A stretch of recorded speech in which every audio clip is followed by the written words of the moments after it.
man. I like that T-shirt, man. Yeah, you like it? Yeah. I like it. Also I do not sponsored. like that. I do not like that. You don't like it? No, Come I do on, not. hot dog. You my people, It looks like it's UK blue, man. You gotta like UK blue. Man, speaking of not being right, how about we start off with this MJ Last Dance documentary? We gonna hold up, but as a topic, we're gonna start off with. But before we get to that, hold up, man. Let me get everything. Let me take a goddamn shot off this shit. Man. Language, there's kids on here. What's wrong? That's right. Jones? Are we live, baby? Yeah, we live. Yeah. Yo, y'all know what time it is, man. Tuesday. We going up on a Tuesday. Going up on Tuesday. Yeah, we ain't. Hey, Tuesday. This is the A show. This ain't the B show on Wednesdays. We are the A show Beyond on the game, Tuesday. man. We here, baby. And we got my dog, man. 5'9", ain't got not a near taller nothing. Lamont Campbell, Coach Campbell. Appreciate you. I appreciate The you. legend, man. The Just legend. remember My we out. guys, man. I appreciate you. I appreciate y'all letting me come on. Man, I remember a time when Bourbon County sports was so bad when I was in school about 10 years ago. Basketball, football was so bad. Now they best team around. I mean, it's just crazy how 10 years have changed, man. It really is. Yeah, man.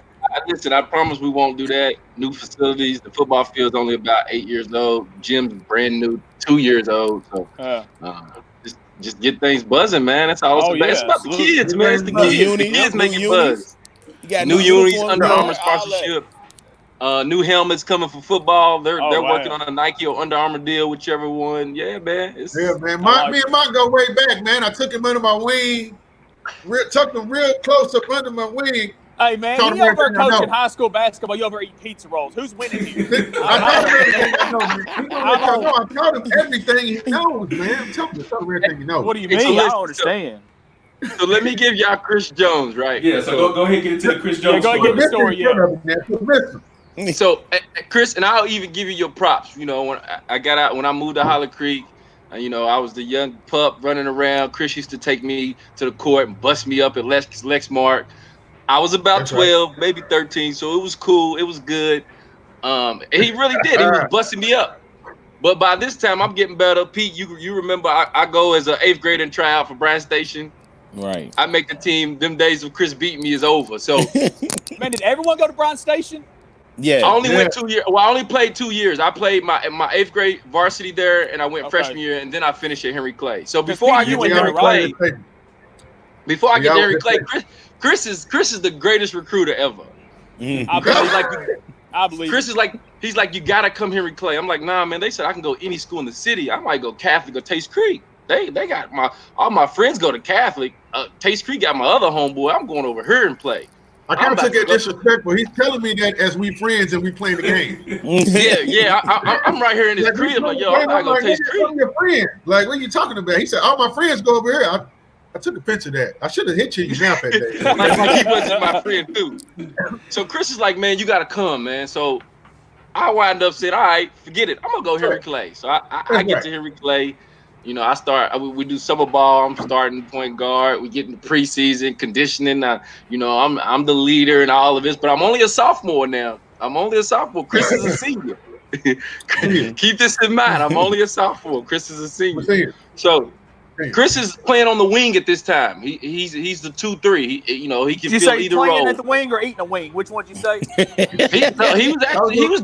He was actually busting some people in practice though. Okay. Yeah, he was hooping like he my was homie, doing his man. I thing. gotta pick on him. You go ahead and pick on him real good. Yeah. So Chris decides before one of our scrimmages, I have been getting every rep at the one, and as we get closer and closer to the season, they start taking Chris's reps away at the 2 and 3. Like he's not even getting in practice like he used to, and nobody knows why. So we're about to have our Saturday blue gold scrimmage, the inter squad scrimmage. Chris gets to practice a little bit early. He calls a meeting with coach. Chris goes in and says, I want to play the point. Coach Childs is like, what?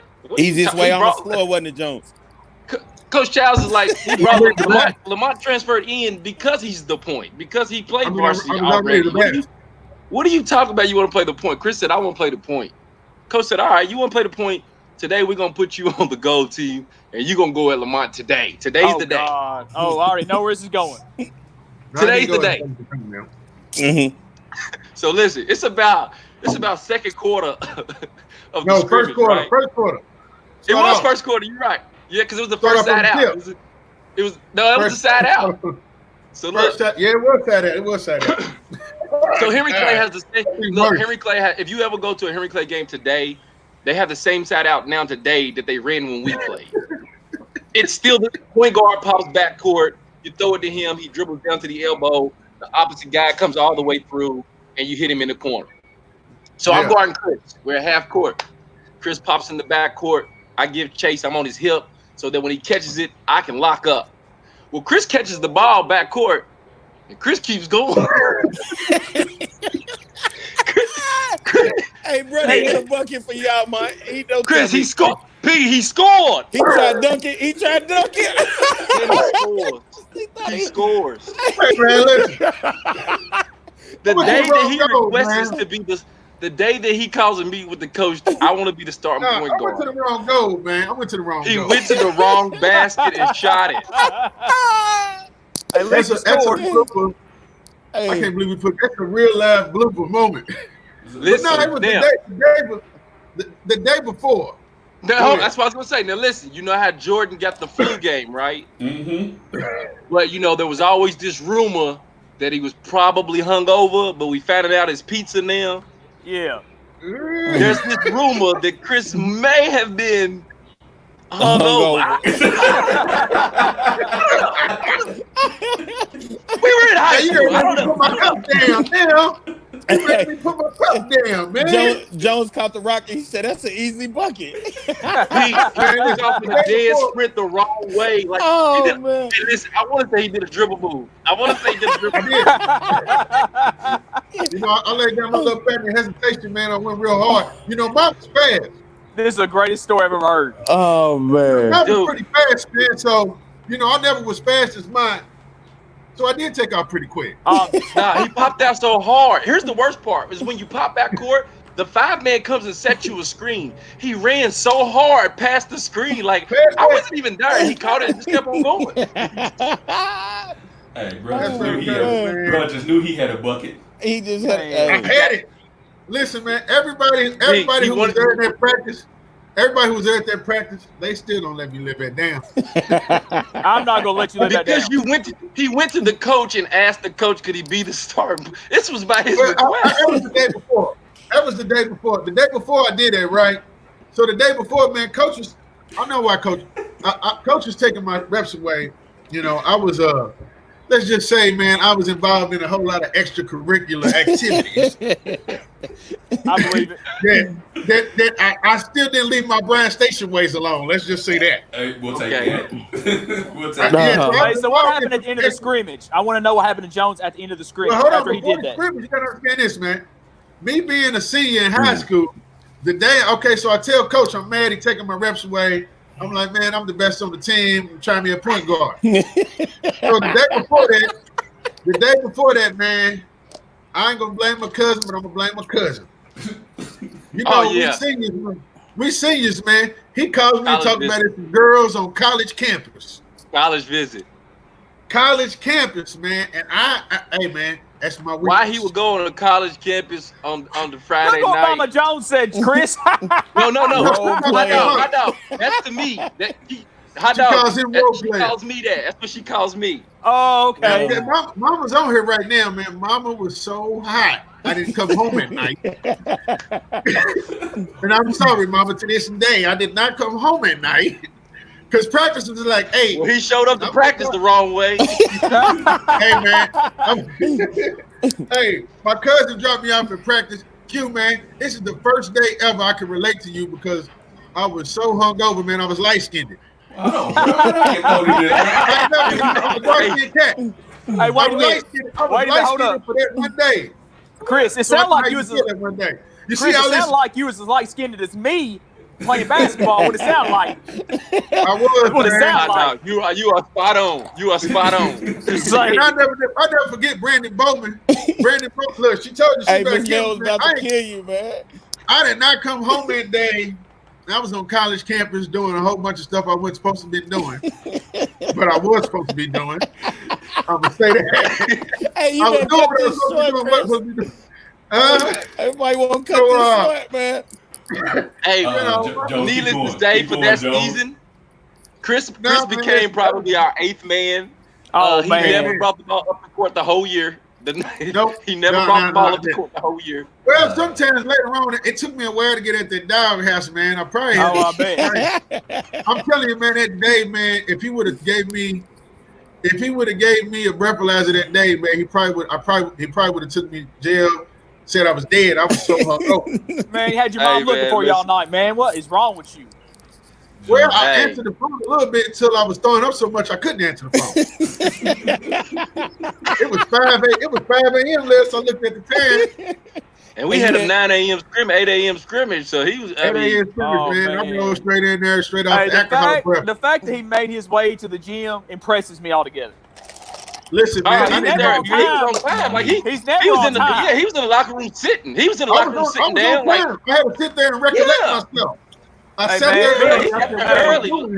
Me and Jones used to do a show of our own, and he would always be like, I'm rolling up. He'd still be 30 minutes late. Nah, before he shows up. He just, you know what? I don't even think he played point the rest of that scrimmage. I think after that play, I did for a while until Brandon Bowman got tired of hearing me in the huddle. He said, "Man, you smell like alcohol." He switched teams. He got on another team. He said, "I don't want to deal with this. He smells like alcohol." That's great, man. Shout out to Brandon Bowman, man. Only person who understood me that day was Coach Charles. He can relate. He can relate. Hey, man, listen. Hey, Coach Giles, man, I love you, man. Hey, yeah, he might be the only one who can relate to you on that one. Hey, Michael George, you're absolutely right. He tell you right around the corner, he's an hour late. I'm telling you right now, I can attest to that. Chris Jones is the worst at time management as an adult. I swear he is the worst. Mike was bad with time as a kid too, though. Mike wasn't on time back in the day when he was a kid. Hey, you gotta tell like the free lunch out west is. Hey, man. You know, time. I don't really have no time. I don't got no watch on right now, as y'all see. So we're not surprised. Don't worry about it. And a clock in the house. We're not surprised. It's not. It ain't 1 o'clock. The microwave ain't got a clock in that house. Microwave still flashing the little 12 o'clock sign. It is. You see that from here? Oh man. Hey, it's a transition here in Louisville now. Transition. Man, yeah, man, that was good times, man. I'm tripping off Mom Deuce. Yeah, that's what I'm laughing at. Said he ain't left the house. Hey, I'm gonna tell you, I got engaged last year. We're having a party, and Jones said, "I'm on my way." He showed up 4 hours later. Hold on, hot dog. Speaking of 4 hours later, here you go. My Mother's Day meal was 4 hours late. Yeah, listen, I heard about that, Chris. I believe it. Hey, man. Chris, I got a phone call about that. I heard about that. It said you showed up, though, but it was 4 hours late. They gave you were awful, Chris. They did me wrong, man, but the Mother's Day meal was extravagant. Was it? I heard it was just 4 hours late. Nobody was hungry. You hear food. You hear food. Jones hears food. He comes running. Oh, man. I will come running, man. Hey, man, Lil ain't around the corner no more, man. Lil ain't around the corner no more, man. Man, but man. See, so now everybody knows the untold story. We got plenty more, but we just gonna hold it down. Hey, now when Jones says I'm around the corner, he's leaving his house in Louisville. I used to stay all night with that guy. I used to run around with this guy. I can't even point. Pete, oh man, Pete's mama left me on the balcony. I think we all got stories with each other. Hey man, Pete's mama left me on the balcony 6 in the morning, man. Brittany Square Hollow Creek didn't even open the door for me, man. Just left me out. I slept at the door. Man, we ain't catch mine until we was on our way to the park, man. It was 11 o'clock. Don't let us come over and get Pete up in the game. I'm asleep outside the whole time in Brittany Square's building. At the door, I'm asleep, boy. Hey man, I remember we come over, man. We beat Pete in his backyard. We busted him up in the game. Bro, y'all ain't never went over. Don't do it, man. Don't. Hey, man, Miss Lynn wouldn't open the door for me for 2-3 days, man. Hey man, Grant Drive, we beat y'all at everything, Chris. That's what I'm trying to tell you. Where is Moody at? Where's Moody at? Man, I need Moody on here. And we need Fonz on here. Fonz will tell the truth. Yeah, man, need Fonz too. Fonz played with us. Fonz played with us. That's because he couldn't get on the court with us. He brought somebody to torture rack. That's because y'all's real man with Alex Woods. Alex, who was y'all stop? Alex, hey man, Alex is still running around the new circle right now, man. Yeah. He probably somewhere jogging right now. But he's somewhere jogging around the new circle, man. So let's get started. Five, let me hear something. So Five, you know, we for the past 2 weeks, you know what I'm saying, hold on, tell you shit, Grant. For the past 2 weeks, you know, everybody had their little pictures pop up, you know what I'm saying? Week before last, it was Pete with the taco meat and, you know, chest all out. Hey man, show it again for me, Q, man. I like that, man. No, don't, please. Yeah, man. Say no more. Boo. Hey, Hey, it ain't many times many people have ever seen Pete's chest ever. Oh man, Pete ain't even seen Pete's chest. But anyway, and then you like Charlie Wilson right there, man. You like Charlie Wilson right there, boy. Charlie Wilson. Man. And then last week, you know, we had Jones with the Tampa Bay, you know, Bucks jersey on. But don't this do week, since you, you want me to throw that up there real quick? Hold on, let me find that. No, we don't. Get that off there. So great. So when you and Pete hit me up last week, it was like, hey, you know, Mont will come on the show. I was like, oh yeah. And then I had remembered there's a picture of me, Mont.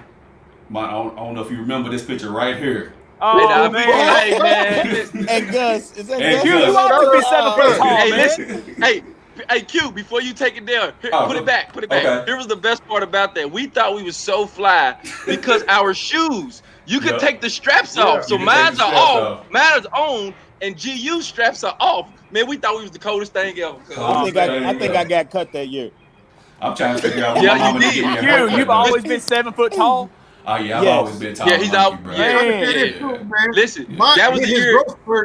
That was the year mine hit his growth spurt in that picture. Mont was that height now, right now. Mont was back there now. Hey, listen. Pete didn't go hard in tryouts that year, right? I was the man the year before. Man, we had a whole new coach. The coach didn't even know who Pete's. He didn't know DeAndre Adams' name. Like he didn't know. So we get back to school the next day, and Pete's going down the list. He's running his fingernail.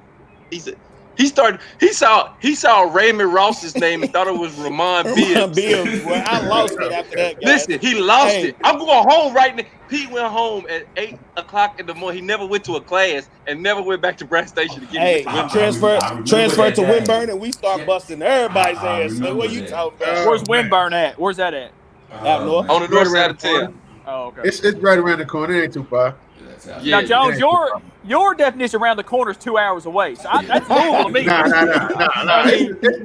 It's all in the same neighborhood right here. Yeah, all right, I got you. It's the same neighborhood right here. So let's get on into the show. Let's get it, Q. Man, I want to tell some more stories. You know, hey, we can do it all day. Five. We gonna tell some transgender stories. But I would love to hear some of these stories, man. I would love to hear some. Oh man, we'll have to talk about it when we get out the thing. But So anyways, who? Nothing. Let's go with the show. Let's go. The last dance wrapped up yesterday's episodes 9 and 10. I'm pretty sure everybody watched it. I put Grand Theft Auto there and finally watched The Last Dance and got caught up on it. I'm gonna go around the room, get everybody's take on it. Pete, since you the Jordan lover of the group, what was your take on the whole Last Dance? Hey guys, just a mental note: if 5 people deliver a pizza, that's not the pizza you want. Okay, don't eat that. I don't understand why Jordan ate that pizza with 5 guys there. I understand that everybody wants to see Jordan, but 5 guys deliver pizza, that's not it. But after I heard that story, man, I think I started watching the new Scooby-Doo movie, man. Hey, how is it, Petey? There you go. The new Scooby-Doo movie's pretty good. But I'm just not a Jordan like. I don't know. Like man. a black. Like, he was all right. He was all right, man. I think you respect his game. You're just not a huge fan, right? Yeah, I mean, like I don't want to rewatch something that I already seen before. You respect what he did. Did you watch it then? Did you see it then? I don't think you watched it then. I watched when Jordan put. Listen, he watched every Chicago Bulls game because he was a diehard Scottie Pippen fan. He watched every Bulls game. Thank you. He watched every Bulls game. He loved Scottie. He thought Scottie Pippen was a walking avatar. So because Scotty's looking bad right now, he don't want to watch it. Yeah, I feel the same way Scottie Pippen feels, man. I just wasn't a big fan of it, man. Who's Scottie Pippen? What about you, Jones? What was your take from the whole series? I thought the series was good. For one, we don't have no sports on right now. Thank God. It was good to see. It was good to see, man. I actually was happy for some of these young cats like Trey Young and all them in the league, and it's a lot of young cats coming up now. They wasn't even born when Jordan was doing his thing. So they only know this new NBA where it's like everybody's friendly. It's like everybody's friendly, everybody's cool. Now back then, it was rivals on the court. Everybody hate everybody. Play with each other. Right. And I think that's the lost art in basketball, man. It wasn't no rivals. Even when we was coming up, we played together on AAU. When we were separate, I don't want to play with y'all. I want to kill you. Everybody's cool nowadays. Everybody's cool. Like, even when we used to go against each other, Hollow Creek, Green Acres, when it was Northside time, it was Northside versus Eastside. You know what I'm saying? That's it. It isn't like that no more. So I think that was good to see in the show. And also, man, it was good to see, relive what I used to see with Jordan, how he used to be, man. Just it's other ways to make people better, man, and it ain't about being the best teammate. Sometimes people just thrive off your energy, and everybody's got a role, man, and that was good to see. Hey, just to piggyback off something that Jones said, Jordan, he did make the most of this COVID, you know what I'm saying, us being shut down for COVID, man, because if any other sports was on, man, I mean, this show probably wouldn't be something to talk about. This was playing before the COVID. I don't want to hear that, Petey. Don't do that. They moved it up. They moved it up because once everybody went into quarantine, Jordan was like, oh, no, you got to drop that now because this is cat. So you got to drop that now. Hey, Pete. If they buy his shoes, you don't think they would have washed it still? Stop. Yeah. And hey, man, he's a fashion designer, man. Great one at that. If it would have came out in July, they would have watched this. They would have watched it. What about you, Mike? Go ahead. What was your thoughts on the whole docu-series? I thought it was great. Not even for the GOAT conversation, not even for that. Just to show you what Michael was, the type of mentality that it took to be that type of player. The drive, the determination, the fight, the actual competitiveness. People need to see that, regardless of if you take something away and say, well, I still think LeBron's better, or I still think Kobe shot jump shots better. You now see the makeup of what this guy was. They put a little bit of the dream team. They put a little bit of who he played against and all the other Hall of Famers. You now see these makeups. And then to hear backstories, you heard Karl Malone didn't want to do it. Why didn't he want to do it? Well, he said it was too much pain. You heard other guys not wanting to do this story and be a part of it because of what Michael did to them, what Michael had a part of. So I just think that it was great to show people, look at this guy. We said he was great, but look at him. Look, this is why he's been mentioned. I mean, as far as a GOAT conversation, that's everybody's personal preference. At the end of the day, no one will ever sway Pete. It didn't matter if Michael had astronomical numbers, he would not sway from LeBron's still better. It doesn't matter. It's an opinion thing. But I think the documentary did a great job of showing what Michael was and his mentality. Like he said, man, if you don't want to play this way, F you. This is the way I'm going to do it. You don't want to play this way, get off my team. Right. Didn't nobody leave? They didn't nobody leave. But Steve Kerr swung on him. What about you, Hot Dog? What's your that's part of it. All right, what I'm about to say, I want you to use this as a future clip. Go ahead. I did not realize that MJ had this much help. Play around this much talent. I had no idea. You look at the teams he had. Scottie Pippen, of course. A lot of people say he's the best sidekick of all time. I disagree. I think it's Dwayne Wade. That's just my personal opinion. Kobe Bryant. Kobe is not a sidekick. Watch your mouth. Kobe. Also, you look at the point. He always had a solid point guard. Steve Kerr, John Paxson, solid big. Luke BJ Longley. What is your definition of solid? Hey man, put up numbers. Not put up numbers. Like solid. everybody solid. Like a rock solid. Chris, hold on. Hot Dogs, Chris. They keep that thing in sports now about efficiency. And the people that he named are very efficient point guards. That's what like B.J. Armstrong. Like he went to Charlotte and put up that huge game in the semifinals. He just had a lot of talent around him. And like I said, I'm the younger guy of the show. I didn't start watching the first series that got me interested in basketball was that Lakers Kings Western Conference Finals series. That was what really got me to start watching the NBA. A whole lot before then. That's what I'm saying, man.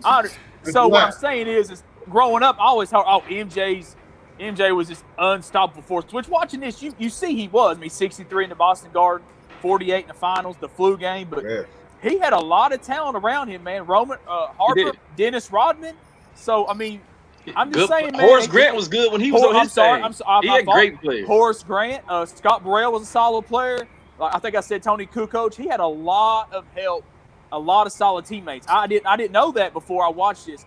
I thought it was well done. I love how the glove clowned himself.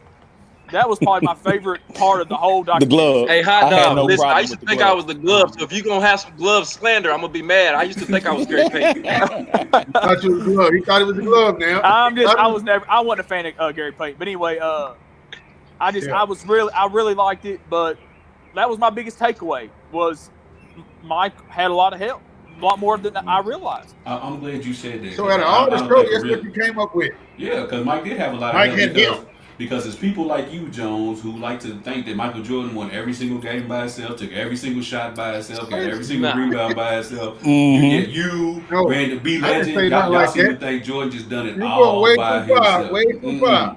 But I have another comment. I would like to say, did this documentary seem to you like it made Scottie Pippen look soft? Yeah. Man, they did my boy Pippen wrong. They made him. They did like it was like every clip they showed of Scottie Pippen, it was a sad story or a sob story, or he was getting hurt, or he couldn't play, or he couldn't carry the team. No, but I mean, it made him look bad. He wasn't soft by no means, but when you show Charles Oakley punking him in the locker room and grabbing him by his collar, and then you show him not wanting to check in just because you're not getting the ball, and then they show him my back's hurting. You know what I mean? And that's probably why Pippen's mad right now about the documentary. They just that's what I was saying, man. It just made it look soft.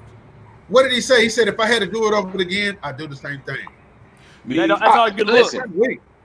He didn't learn that. It's not, but he did it for a reason. It was a bad reason. He did it for a reason, bad reason. But I mean, consequences. It's a consequence for everything. But, I like Scotty. Scotty's okay. Scotty's good. But when you talk about that great, Scotty's got a lot of bloopers and moments in the history of basketball, man. I mean, we're not even going to talk about when he played for the Blazers and he couldn't get a bucket in Game 7. Wow. Are we going to talk about Michael Jordan on the Wizards? Hey, I thought you liked Michael Jordan. You know what's crazy? We looked at Michael Jordan on the Wizards. Michael Jordan averaged 20 points a game for the Wizards. I thought he averaged 34. Listen, before y'all can't average 30 in the men's league down the street, he averaged it at 20 against NBA people. I've been in leagues with y'all. Y'all ain't scoring 12. This ain't about us right now, but we win though. They don't understand that, man. They keep talking about Jordan at 38, he was man. 38, averaging 25. Is that ain't that what LeBron is doing right now? 50-point game. He dropped 50 in a game. Man, I'm just going to say this. This documentary kind of made me appreciate LeBron, what he does even more. Just a little bit. It really does. I can tell you. I'm telling you. I mean, it really does. I'm still not the biggest LeBron fan, but LeBron ain't had no help like that. I wish I could have took a snapshot of that smile on both of y'all's face when he said that. God, hey, I definitely agree with Hot Dog. LeBron ain't had no help, but LeBron lost to the Dallas Mavericks. That's different. Dirk Nowitzki was that guy, though, man. That was probably one of the most solid teams we've seen the last 20 years, that Dallas Mavericks team. But see, this is the thing, though, Mike. Go back to that Dallas Mavericks team? Yeah, we're not talking to you, Jones. I said solid. Not great, solid. So that Dallas Mavericks team. You keep dropping that solid word. Get that out of Go ahead, Q. That's the word of the day. That's the word of the day, solid. But this is the whole thing about that. You know what I'm saying? I think LeBron James fans have no problem with admitting LeBron James melted down. I think this is where the whole disconnect comes from. LeBron James and Jordan fans is that Jordan fans act like Jordan has never done anything wrong, never had a bad game, never had a bad playoff series, never lost a playoff series. They only count his NBA season from 91 to 98. They don't count anything from 84 to 90. They don't count none of that. And you got to forget the 2 years in the middle. You know what's unique about all of that? And you're right. I think you're exactly right. Jordan stands act like he did nothing wrong, and they only count the first 3 champions and the last 3 champions. It's like he had 2 different careers. That's not true. It's like he had 2 different careers. It really is. But the years before, he 45-3. The years before the championship is the years that he was scoring champ, MVP, defensive player, all of that in the same year. That was before the championship. He was Doug Collins' boy, what it was. But see, that's my thing. Hey, look. Go ahead, Mike. Whoever the coach is, Jordan how many people have been scoring champ and defensive player? I can put 50 on you, and I can stop you. What do you want to do tonight? My thing is this, though. What you want? Y'all say this about Jordan stands, but my thing is this, though. I remember when he got beat. I even count when he got beat by the Magic. Right. But Jordan wrote his own history. Like, what'd you say? He didn't have to go and learn to be a leader or learn the NBA or learn how to win. He learned how to win on his own. He didn't run. You heard that? He did not run. He paid for it. My question is, how long did that series last? How long did that series last against the Magic? I think it was 6 games, 4-2. Yeah, 4-2. 6 games. Okay, that's all I was wondering. And the Bulls lost on their home court. But when Jordan got beat by the Bulls, when Jordan was getting beat by the Celtics and the Pistons, he didn't run. You got to think, when he inherited Chicago Bulls, they didn't know how to win. They were the cocaine traveling circus. He taught them how to win. He taught them how to win. That was the greatest thing about that documentary series. The cocaine traveling circus. That stuck with me too. I couldn't believe it. But he taught them how to win. He didn't run. He made his own way of winning, and that's the culture that he established. Okay. LeBron James, he was getting beat in Cleveland. And then he went to Miami, and he learned how to win from Pat Riley and D. Wade. And when he left from Cleveland to Miami, his game completely changed. That's when the flopping started. That's when a whole lot of other stuff started. He went down there and learned how to win, and then he came back to Cleveland to show him how to win. He should have just wrote his own. You know how Barry crushed all of that? You know how Barry crushed all of that? Who was Michael Jordan's coach when he got his first ring? Phil What's Jackson. He got to do with anything? Oh no, Phil Jackson, right? So do you know that Phil Jackson also won 2 rings as a Knicks player? So how do you know he didn't teach Michael Jordan how to win because he won a championship? Yeah, because he wouldn't win under Doug Collins. Oh, he definitely did. If you remember, Phil said you're going to learn to win, but you're going to learn to win by passing the ball. Right. So what you saying, Jones? Nobody wakes up knowing how to be champions. Like championships. You go through your trials and tribulations. You go through your trials and tribulations. Yeah. Nobody, everybody has a learning curve. Player. LeBron in the first couple of years with Cleveland to Miami became a whole different type of player.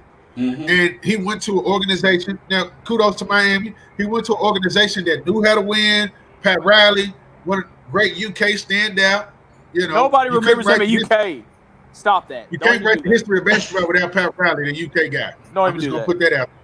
Anyways, but he went to learn how to win from him. What's the next topic? I'm about to get on the next topic because Jones don't want to admit that Phil Jackson taught Michael Jordan how to win. I guess Jordan just got it on his own. Huh? Hey man, I think Phil taught Shaq and Kobe how to win. I mean, obviously. But then you think, like you said, Phil taught them how to do it right. He had help. Guess what? LeBron had help. LeBron has had help. He just don't use the help. Man, LeBron took Larry Hughes and Eric Snow to the NBA finals. And Ilgauskas. LeBron don't let nobody break the ball up. You don't want. Listen, I've never heard you celebrate losing. I've never heard you celebrate losing. And now this figment of your imagination, this 6'9", 260 guy.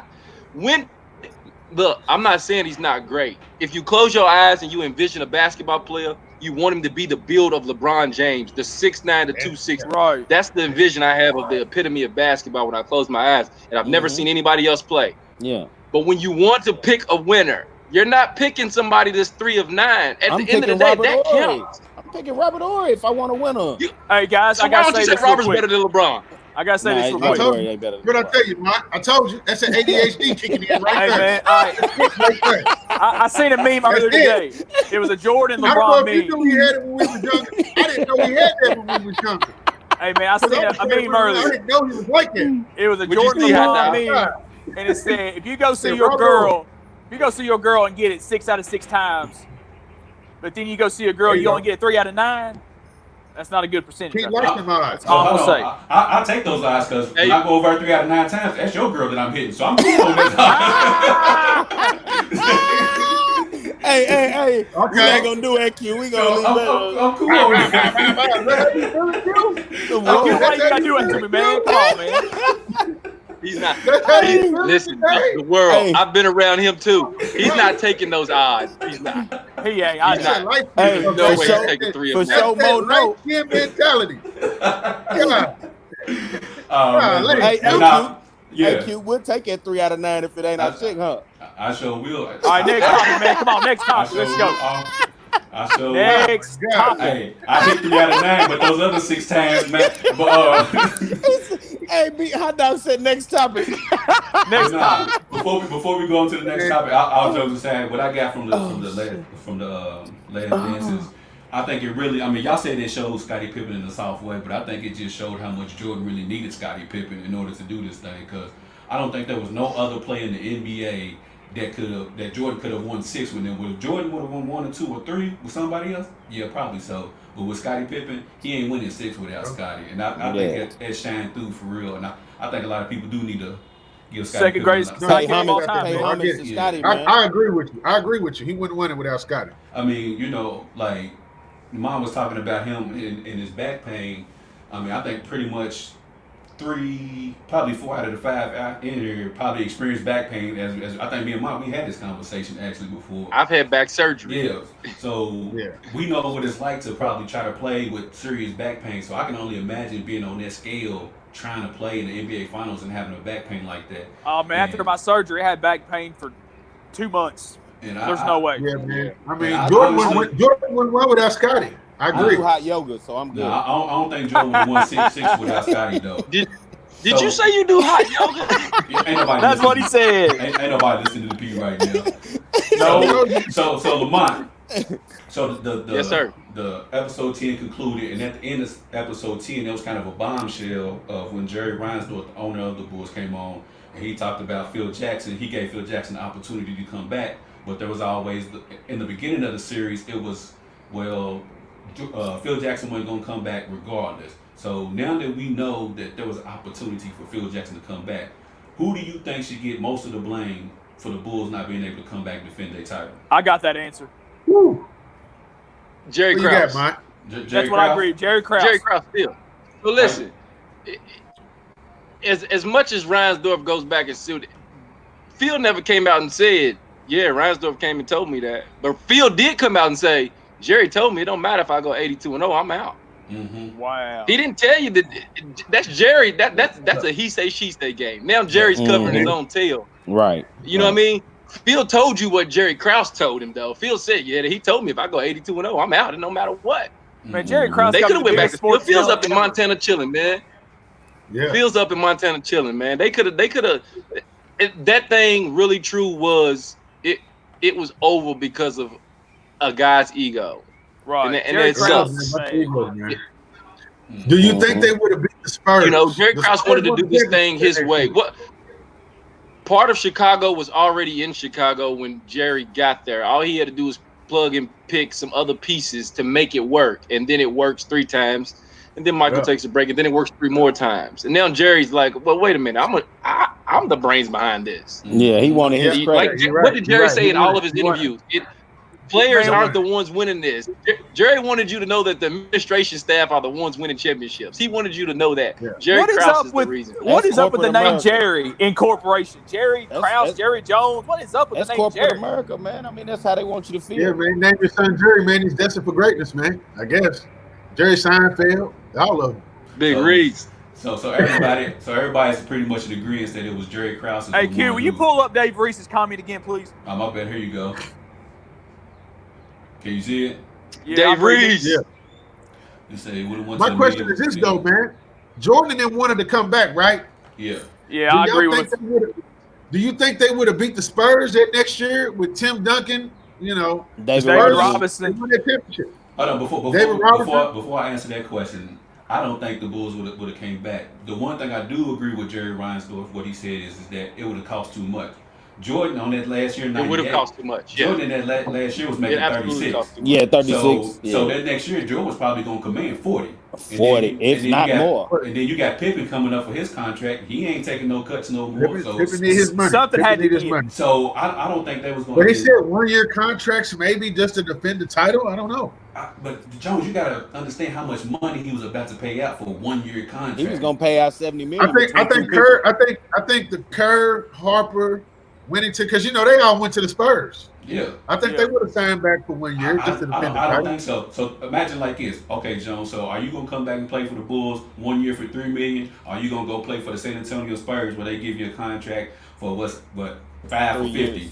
Yeah. 3 years. So what I don't know if that's what they were getting. You got to think. I don't know what Curry was getting when he went to San Antonio. 3 years. But it was more than what Chicago was offering. Yeah, I guarantee you it was going to be way more than what Chicago was going to offer him. So yeah. So you get but one at the same time, though, you could demand more later. Think about Iggy, Sean Livingston, all them role players. They stayed with the Warriors, and they could have got more money later. Mm-hmm. But they stay with the Warriors, man. Sometimes when you got something good going, man, you don't know what's going on the back end. But this is the thing, though. All of those players you just named were on the back end of their careers. Steve Kerr and all them, they were still like not exactly in the prime, but like edging out of their prime years. Mm. Yeah, because Steve Kerr was out of their prime. Something else I didn't know. I didn't know Steve Kerr started 7 years. I didn't know that. Steve Kerr was what he was. I don't know if he was in his prime. Out of prime, Steve Kerr got a 60 game in Arizona. He was a solid point guard. That's what he was. He was a solid point guard. Wherever he went. Steve Kerr won how many? So let me ask you this: what did he actually do for the Spurs? 5 in a row. He won 2 more championships. I didn't know Steve Kerr didn't start his career with the Bulls. I thought he started with the Bulls, but I didn't know he started with Cleveland. I had no idea. Nah, so I don't he was a Mark Price replica. I don't even think when Steve Kerr came in the league, they thought he was a Mark Price replica for Cleveland. Mm-hmm. They just knew that Mark's gone. We got the next one. Steve's right here. He's gonna be right. And he just didn't stay long with them. Mm-hmm. I mean, a lot of people that I've talked to was thinking, the Spurs and them Twin Towers wouldn't have got it done with the Bulls, man. But see, you also got. I don't think so. Chris, Deshaun Elliott guarding Michael Jordan. Yes. No, he cannot. I'm with you. I think the Bulls would have won 4 straight. I'm with you. No. Hey, listen, Avery Johnson can't be the help man. He cannot. Sean Elliott can't be the guy coming to double team. Let's not forget Sean Elliott wore 2 knee braces and an ankle brace. They won their prime money-making years, so you got to take advantage of that. I mean, and Jordan, you got to remember, this is Jordan saying everybody can come back. Well, Jordan, you about to get $40 million, and you got your Nike money coming in, bro. We ain't getting bread like that. So they wouldn't sacrifice that $40 million, though.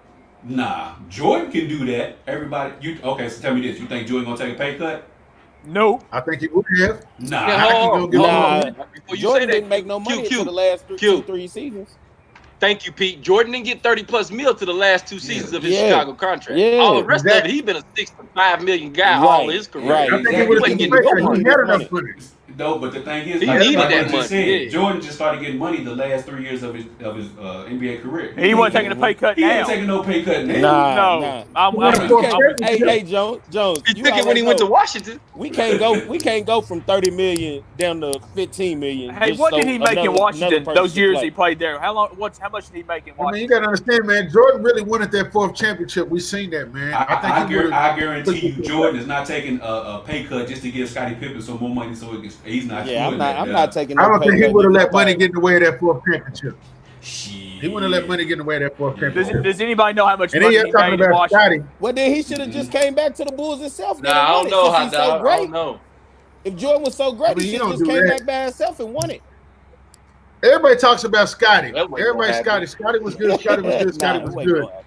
Q, I know you was going to say this. What about Scottie on this all-time list? You want to talk about that? Okay, we can go ahead and talk about that. I don't know if Mike, you had a chance to see that the all-time list, man. They had Scottie Pippen ranked at 21. They had him ranked ahead of way too high. Charles Barkley. Yeah, Charles Barkley. What has he done? Man, we gonna get to that. You like Charles Barkley? Why are you so disrespectful? And y'all told me I wasn't no good. Hey, listen. And y'all told me I wasn't no good, so Charles Barkley ain't no good. That's what we call you, Pete Barkley. The NBA MVP. And y'all also said I wasn't no good. You was not Charles Barkley. You were not Charles Barkley. Hey, I was MVP. Hey, because you bit like Charles Barkley don't mean you are Charles Barkley. Hey, I was Pete Oakley. I think Scottie. I don't think Scottie should be top 20. No, but Scottie can't be beyond top 35. I think that's where he's I don't think he's top 20. 35 and under. Yeah, I think he's. Huh? Would y'all put Charles in that top? Charles probably top 25. So Charles was real deal. People got Charles was real. I'm taking Barkley over Pippen 7 days a week. Never. 7 days a week. I'm Hey, taking Scottie Pippen over my guy Isaiah Thomas. There ain't no way he over Isaiah Thomas either. No, he shouldn't be over Zeke. He shouldn't be over Zeke. So what about them having Giannis ranked at 25? How y'all feel about that? Way too high. He hasn't done anything yet. Way too high. That's absurd. That's absurd. Yeah, that's an unfinished product. Now, I'm a Giannis fan. I think what he does is great. He knows his game and he plays it well. Now he's not top 25. He ain't done enough in his career. What are we on? Year 6 for Giannis? Yep. Year 6, and we say top 25 all time. He only made one all. Come on, not all time. Hey, here's my favorite debate. He's not there yet, man. He's not there. Here's my favorite debate, though. Kevin Durant is right behind Steph Curry. Is that true or false? Yeah. I agree with that. Yeah. Yes. You agree with Steph? I think Durant should be higher than Steph Curry. Durant should be higher. When you think Rushmore of the NBA, man, Steph Curry's name, his picture's up there, man. His head is up there. Kids today don't want to be like Kevin Durant. They want to be like Steph Curry. Yeah.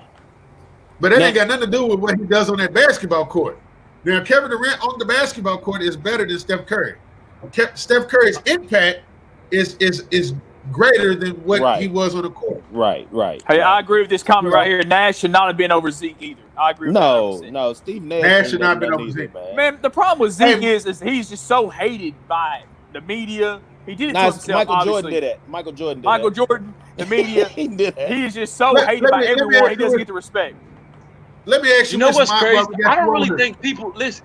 The crazy part about this, Zeke's not really Zeke's not as hated by his peers as much as people think. Zeke's been given jobs in the NBA. So somebody likes him. He's been given coaching jobs, GM jobs, president jobs. Somebody likes him to give you that. Giving horrible jobs. But he's getting jobs. Zeke has to carry on his back Bill Laimbeer and Rick Mahorn and all their mentality. He has to carry their they chose to be like Zeke wasn't no fun. Zeke didn't do all that shit in Indiana. How many fights Zeke got into in Indiana? Man, I thought you was about to disrespect Joe Dumars. I love Joe. Zero. I love Joe. So zero. How many fights Zeke get into before he found his big friends? Zero. But here's what's funny though. Charles Barkley went on the air and said that Zeke was the only one on that team that could fight. Him and Joe were the only two. They never fought anybody, but they were the only two that could fight. Okay. And I agree with that. I don't know how they were nice guys. Zeke and Joe were nice Zeke's guys. From they Chicago. had to be this way because of what was behind them. I done seen Chicago niggas get beat up out of 10. This guy. So I'm let me ask you this though. Go ahead. Chris Paul at number 40. Chris Paul at 40? Chris Paul needs to be higher than that. He needs to be higher.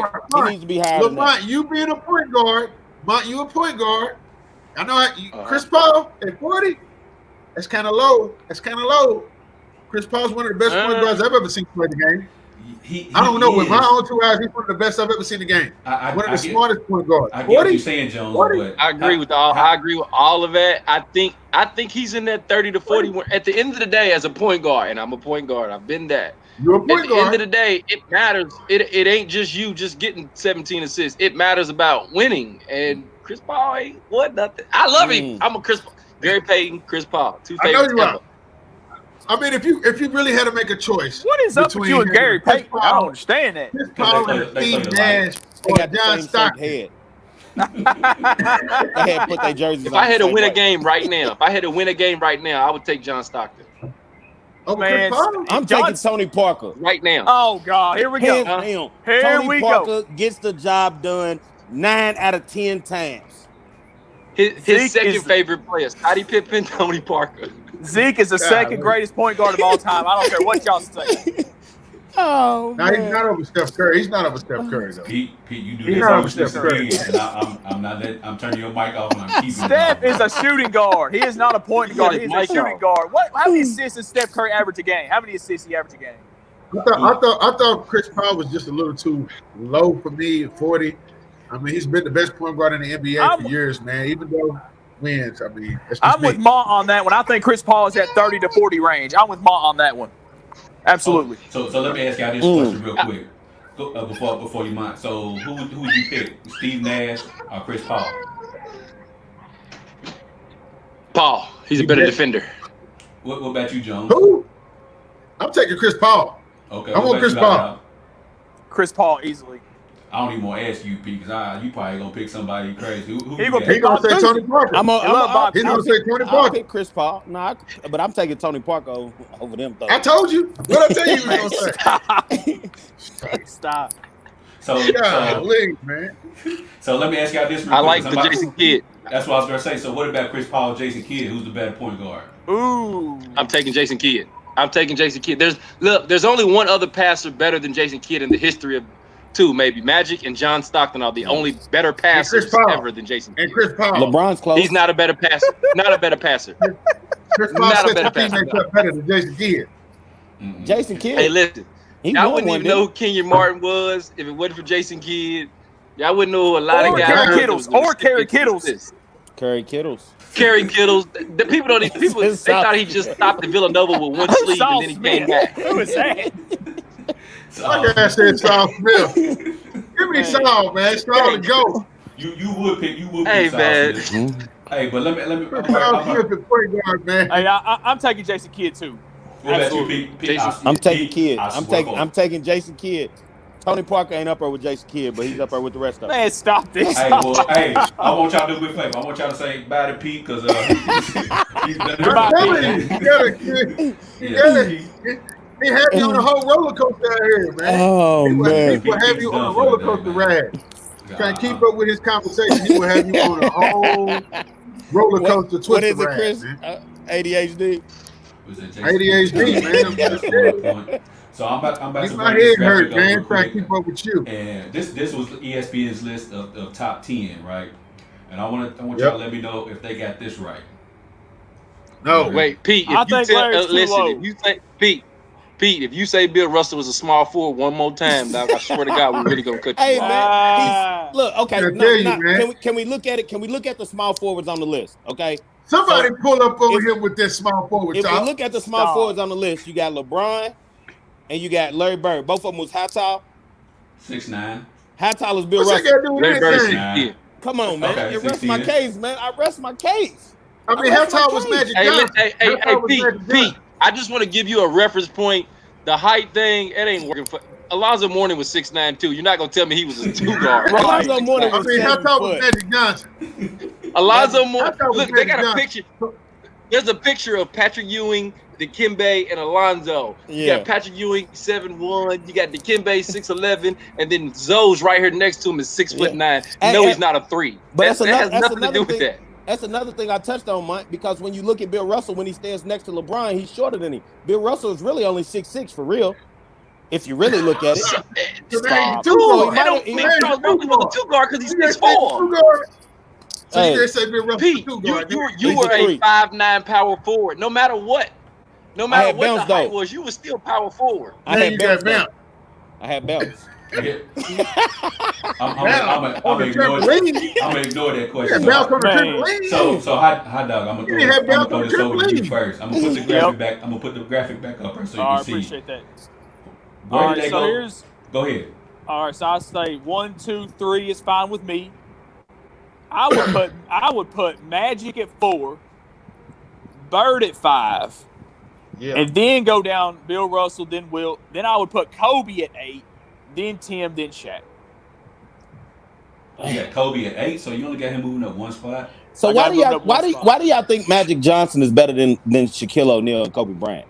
That's my question. Why? Like, what makes you all put Magic Johnson in front of Kobe? I feel like Magic could have played all 5 positions and still been as great as he was. He did his rookie season. He played all 5, and he won MVP on the biggest stage in basketball at the NBA Finals. He suited up as center and dropped buckets and won MVP of the finals. So that's why he's better than Shaq. There it is. Shaq won 2 or 3. But I don't know. Man. Shaq was so dominant, though, man. Like that's what I'm saying. Chris, hey, I want to throw this over to Chris. You tell these people the centers he went up against in the finals. Tell them. Go ahead, tell them. Who that, Shaq? Yeah, Shaq. Who did he go up against in the finals? Rick Smith was one. The Duncan Dutchman. I think I heard. Jared Collins. Hakeem Olajuwon. Jared Jerome. J.C. Collins. It was one of the Collins brothers. One of the Collins brothers. Hey, man. I don't know who it is. Shaq dominated against inferior guys. We can't help who's in front. Then he went against the Dikembe Mutombo. Now let me tell you something. He would have hold up. Mutombo. So wait, Pete, you say that he can't help who he went up against? 48. His green card said it was 48, so it means he's really 68. His green card said 48. He was really 68. So Pete, you say he couldn't help who he went up against. Yeah, he can't help who he went up against. All right, you can't say about Bill Russell then. He can't help he was ahead of his time. You can't say it against him either. Yeah, I mean, man, Bill Russell is a center, man. What do you say? I mean, I say Magic Johnson. Shaq killed everybody, man. Everybody you put in front of him. That's what I said. Except Elijah Warren got the best of him in that series. That's the only one he had trouble. But Shaq was fresh. And he had trouble against He was young though. He was still young. Yeah, he was young. He was still raw. When you really look at the numbers is very close. He just had better highlights against Shaq. Like when he shook Shaq, it was a highlight and it was a sports in the top 10. That don't necessarily equate to he had better numbers. It's because he's 300 pounds dunking the ball. That's all it was, man. I think I just not. He hit him with a dream shake. He put Shaq on a highlight, but it does. Shaq was still dropping buckets even when he was young. So, Mike, let me throw it over to you. I'm gonna put the list back up here. Where do you think they got it wrong at? Who was up too high? Who's too low? I slide Bill a few spots. I put Larry. I do like Magic at 4. For me, Larry's top 5. He's 5.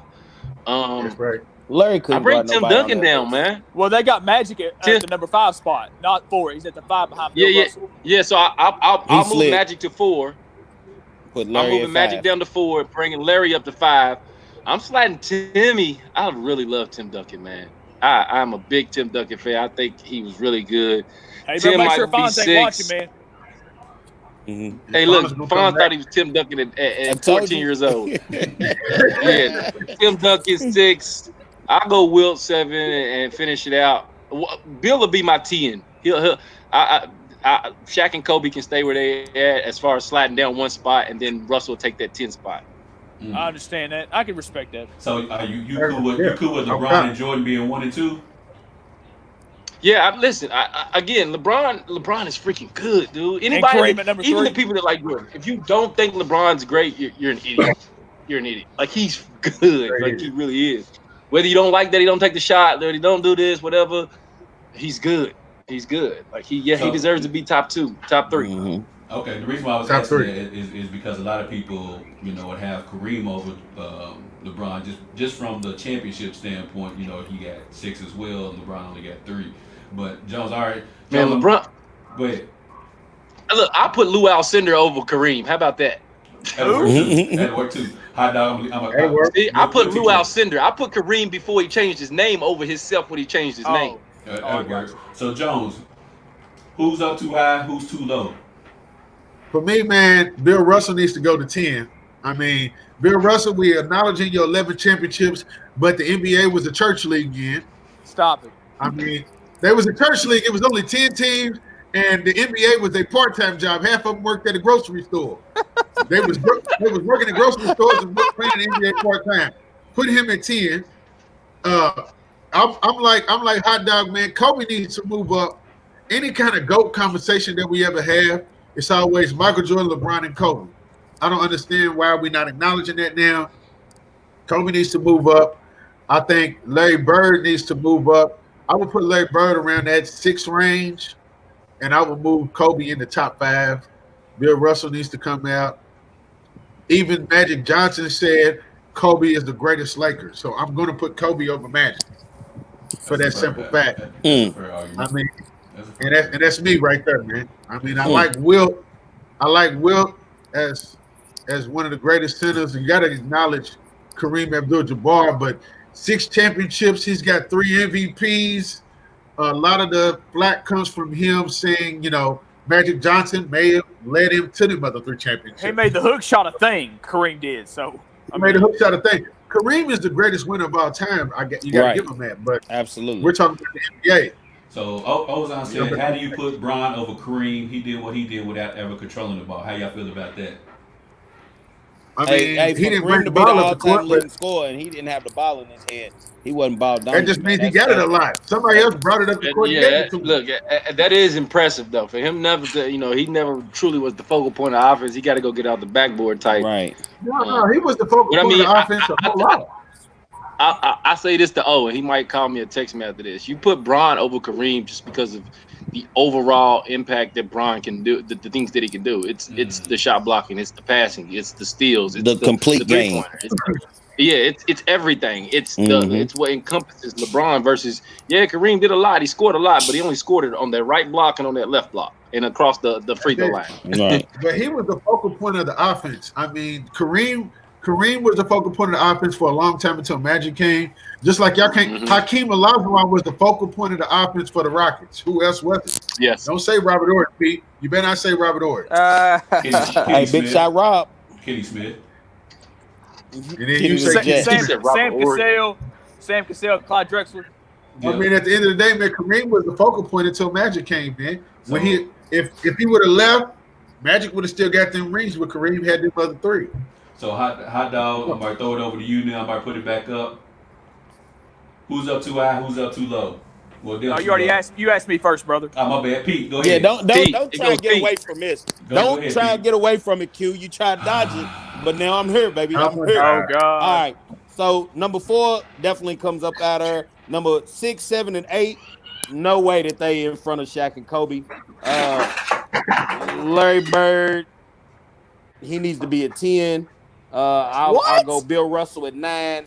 Wilt Chamberlain next at 8. You say Larry Bird at 10? Yeah, man. Larry Bird can't guard nobody on the list, man. Larry Bird don't need to be up there. Hey, Pete. Tony Parker. Pete. Hold on. Larry Bird's the only one in the. Hey, Pete. Larry Bird's the only player that you've ever known in 100 years of basketball to walk to a game and say, you know what? I'm bored today. I'm gonna play left-handed. He put up 40 and put up 30. That don't impress me. And put up 30? He could have put up 60. He could have put up 60 right-handed. Then he should have went for 60 if it was that easy. Hey, that's how I feel.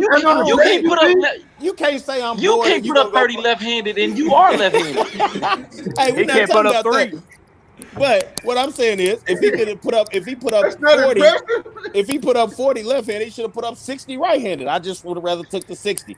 But I just feel that Shaq and Kobe should be in front of Wilt, Russell, Bird, and Duncan. Bird, I mean, I can agree with the others. I don't understand this infatuation with Shaq. I just don't get it. Man, Shaq is in my eyes, Shaq is the most dominant basketball player of all time. That's because he's playing with a bunch of middle schoolers out there, man. Hey, well, look at Wilt Chamberlain. He's the most dominant basketball player I've ever seen play. Look at Wilt Chamberlain. Wilt Chamberlain was he's probably the most dominant guy I've ever seen. But Shaq is the most dominant basketball player that I've ever seen. Man. So Shaq made the NBA change the goal sport. Yeah, I want y'all to remember that Shaq conversation. Hey, put Dave's comment back up, please. Thank you. That's all I'm saying. To the kid. No disrespect to Bird, man. No disrespect to Bird, but I mean, no, you clearly disrespected Bird, like clearly. Absolutely. He's still in the top 10. So we are talking about the and top 10 all time. Not yours. Are you taking Bird over Tony Parker? Yeah, sometimes. Stop. So this Tony Parker business, I don't understand. I muted Pete's mic again, but sometimes. Ozone said Kareem beat so many great centers. Who are these great centers that he beat? I know every center. Bill Russell, Shaq. Willis Reed, Moses Malone. Moses Malone. Patrick Ewing, Hakeem Olajuwon. Kareem got all of them, dog. Every great center. You can look at him head to head against every great center. Kareem played till he was 45, Q. The only one is Shaquille O'Neal. The only great center he didn't play with was Shaquille O'Neal. Kareem played in the 70s, 80s, and 2 games in the 90s. Kareem beat better centers. All I'm going to say is Kareem beat better centers than Shaq ever even come close to. Of course. Shaq beat all the great centers Kareem did. But I mean, Shaq got the Robinson, Hakeem Olajuwon, Patrick Ewing. So I mean, Shaq he go against those slouches. Q. Shaq got in the fight with Chris Dudley. I know that's Chris it all Dudley. right there. That pretty much right. So last topic of the day, Pete. I'm gonna start it off with you first, man. Wait, Q. Did you give us your opinion on the list? Oh, my list is solidified. My list is solid, baby. You got hold on, let me pull it back up. Yeah, Jordan 1, right? Yeah, I want to hear your opinion, sir. You got Goat James 1. Yeah. You got Matt. You got Shaq 2. Jordan 3. Nah, I'm a cool player. Nah, you got LeBron 1/Jordan over the 2. Hey, y'all can argue me all day. They ain't gonna sway my mind and they ain't gonna sway my opinion. And then Kobe.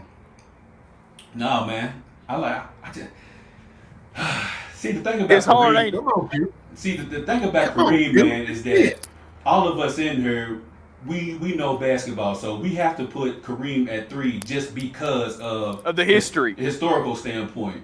But if we talk about because of he's the all-time greatest scorer, he's got 5 MVPs, he got 6 championships, so it's like historically you have to put him in top 3 automatically just because of what he's done. And then after that, I would probably throw Magic at the 4, only because he revolutionized basketball. Nobody's seen what Magic Johnson did before he came. So that's got to speak values. And on top of that, he got 5 rings himself and went to the NBA Finals 9 out of 12 years. Like, that can't, like, that's got to go for something. So he's going to be in my top 5.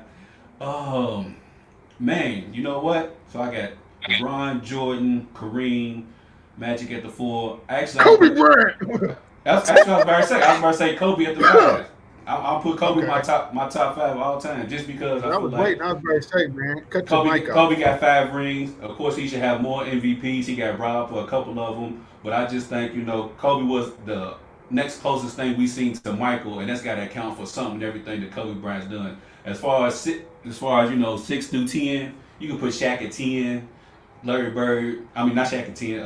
Shaq at 6. Larry Bird at 7, Tim Duncan at 8, Bill Russell at 9, and Wilt Chamberlain at 10. Only because from the pure standpoint of, like Jones said, they played in the NBA in an era where it was easier for them to dominate and put up the type of numbers and things they do.